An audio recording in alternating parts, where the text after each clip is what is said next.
Motorcycle চালকদের helmet পরাতে পুলিশের নতুন কৌশল।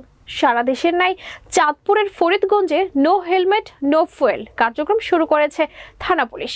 বিস্তারিত দেখুন ফরিদগঞ্জের প্রতিনিধি জাকির হোসেন সৈকতের প্রতিবেদনে।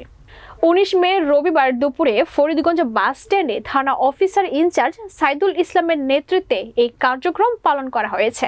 মোটরসাইকেল চালকদের হেলমেট পরাতে পুলিশের এই নতুন কৌশলকে স্বাগত জানিয়েছে চালকরা।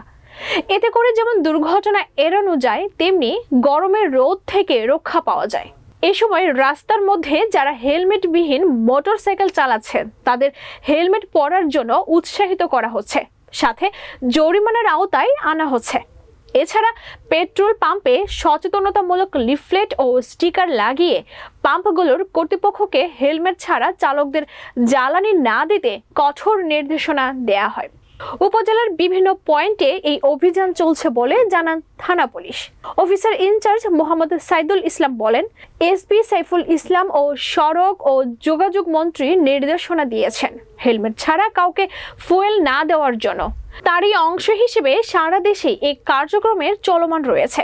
হেলমেটবিহীন যারা মোটরসাইকেল নিয়ে সড়কে বের হবে তাদেরকে আইনের আওতায় আনা হবে। শুরুতে আমরা মানুষ যাতে হেলমেট ব্যবহার করে সেই জন্য আমরা মানুষের মাঝে সচেতনতা করতে প্রচার প্রচারণা করেছি। বিশেষ করে আমরা প্রত্যেক পেট্রোল পাম্পে নির্দেশনা দিয়েছি যাতে কোনো হেলমেটবিহীন মোটরসাইকেল আরোহীকে পেট্রোল অকটেন না দেয়।